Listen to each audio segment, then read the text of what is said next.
सूर्य पर लगा ग्रहण। प्रिय दर्शकों, नवग्रहों में राजा सूर्यदेव जो अत्यंत प्रभावी ग्रह हैं, ये नवग्रहों में राजा है तो राजा के समान ही इनका विशेष प्रभाव है, क्षमता है, कर्तव्य है, उत्तरदायित्व है। इनका एक विशेष आभामंडल है। इस आभामंडल के समक्ष समस्त ग्रहों का प्रभाव निर्बल हो जाता है, अन्य ग्रह अस्त हो जाते हैं। इसी प्रकार से सूर्य में पराक्रम है, तेज है, ऊर्जा है, अनुशासन है। इसी प्रकार से सूर्यदेव आत्मबल के कारक हैं, पिता के कारक हैं, राजतंत्र के कारक, शासन प्रशासन प्रशासनिक सेवाओं के कारक हैं, राजनीति के कारक सूर्यदेव हैं, सरकारी नौकरी के कारक सूर्यदेव हैं। इस प्रकार से अत्यंत महत्वपूर्ण ग्रह सूर्यदेव, जिनका किसी राशि में गोचर काल 1 माह का होता है, अपनी राशि का परिवर्तन कर चुके हैं। 15 जून को ये मिथुन राशि में प्रवेश कर चुके हैं। मिथुन राशि में पहले से ही बुध का गोचर चल रहा है। इस प्रकार से बुध की राशि में बुध के साथ ही इनका गोचर आरंभ हो चुका है। प्रिय दर्शकों, सामान्यतः ये गोचर अत्यंत महत्वपूर्ण भी है, महाबलशाली गोचर है, क्योंकि सूर्य और बुध का अति मित्र का भाव है और जब इन दोनों का योग बनता है तो प्रबल रूप से बुधादित्य योग का निर्माण होता है। और ये बुधादित्य योग आपको आपकी क्षमता के अनुसार, आपकी कार्य क्षमता के अनुसार, आपकी योग्यता के अनुसार सर्वश्रेष्ठ धन का लाभ, सर्वश्रेष्ठ सफलता की प्राप्ति कराता है। परंतु वर्तमान समय में जो ग्रहों की स्थितियां, उसमें सूर्य और बुध का महायोग तो बन रहा है, परंतु इस पर राहु की दृष्टि का प्रभाव है। अब राहु का अर्थ ही है, ये बाधक ग्रह हैं, नकारात्मक ग्रह हैं। तो बुध जड़ दोष में है, मिथुन राशि पर ग्रहण का प्रभाव है तथा सूर्य पर भी ग्रहण लगेगा।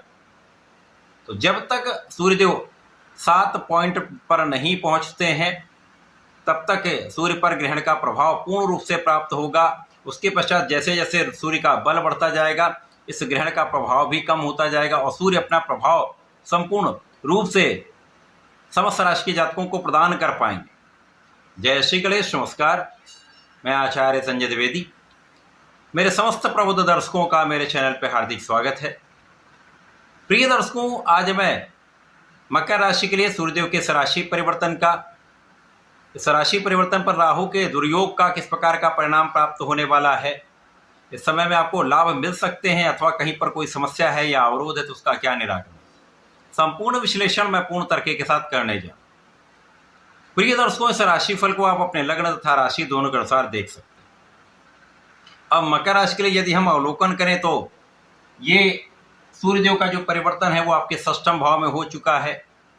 षष्ठम भाव यद्यपि त्रिक भाव है, निर्बलता का भाव है, रोग ऋण शत्रु का भाव है, परंतु सूर्यदेव को कोई त्रिक दोष नहीं लगता। यहाँ पर बुध पीड़ित अवश्य है।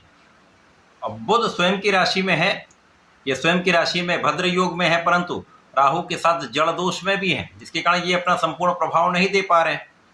जब 22 जून को बुध का परिवर्तन केंद्र के भाव में, सप्तम भाव में हो जाएगा तथा सूर्य 7 पॉइंट पार कर जाएंगे तो महाबल की प्राप्ति हो जाएगी, सूर्य महाबलवान हो जाएंगे और ये समय फिर आपके लिए अत्यंत अनुकूल होने लगेगा।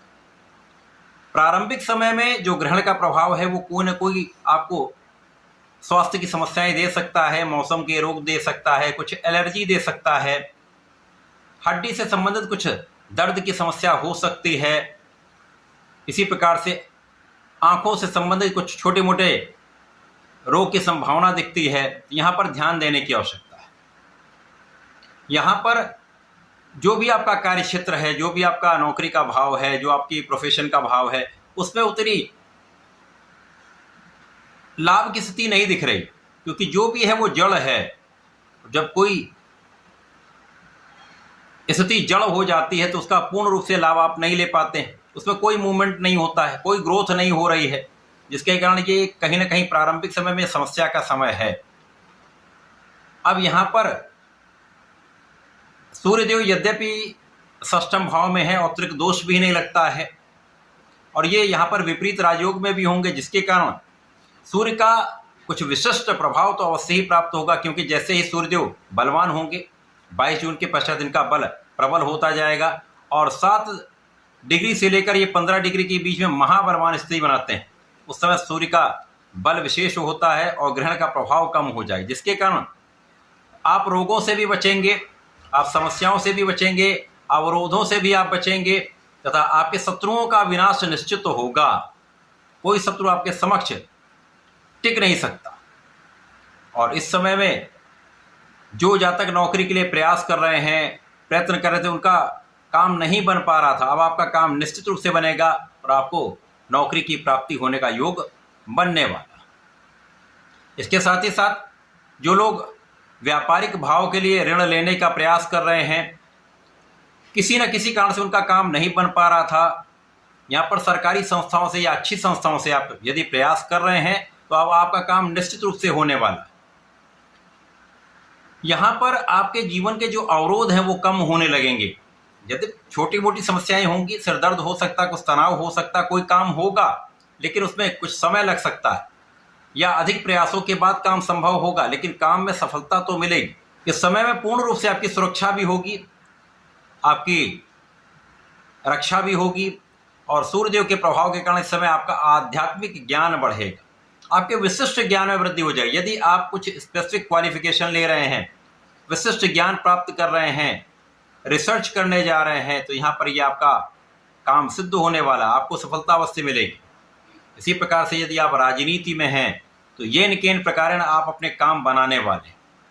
यदि कहीं पर किसी प्रकार का कोई अवरोध आ रहा है तो उनको आप अपने बुद्धि बल के कारण, अपने क्षमता के, अपने नेतृत्व की क्षमता के कारण आप वहाँ पर उसको सॉल्व कर लेंगे, उसका निराकरण कर लेंगे और अपने क्षेत्र में आप विशेष बन जाएंगे।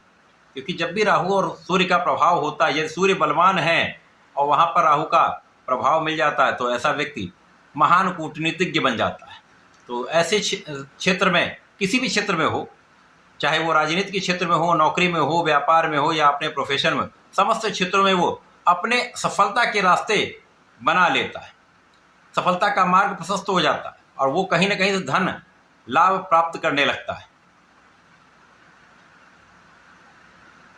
यदि आप सरकारी नौकरी में हैं, प्रशासनिक सेवाओं में हैं, तो आपको, या राजनीति में हैं, तो आपको अपनी छवि का ध्यान रखना होगा। क्योंकि इस समय ग्रहण का प्रभाव है, कोई भी ऐसा कार्य जिससे आपकी छवि पर प्रभाव पड़े, नकारात्मक प्रभाव पड़े, तो ऐसे कार्यों से दूर रहना चाहिए, अन्याय से बचना चाहिए, गलत कार्यों से, धन अर्जन से बचना चाहिए, तथा निष्ठा के साथ अपने कार्य में लगे रहना चाहिए। यदि आप ऐसा कर लेते हैं तो इस समय में बहुत बड़ी समस्या नहीं आएगी।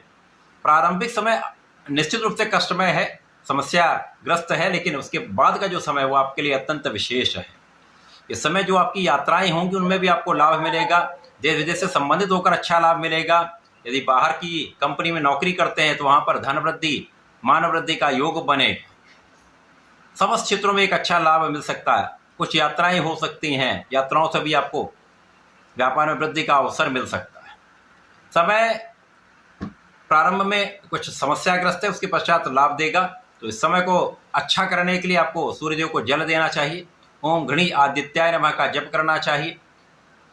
इसके साथ साथ इस समय में यदि आप भगवान भोलेनाथ पर जलार्चन करते हैं, काले तिल का अर्पण करते हैं, बेलपत्र का अर्पण करते हैं तथा चंदन की सुगंधि का अर्पण करते हैं, निश्चित रूप से ये समय आपके लिए लाभान्वित करने वाला होगा। ऐसा करके इसका लाभ लें। धन्यवाद, नमस्कार।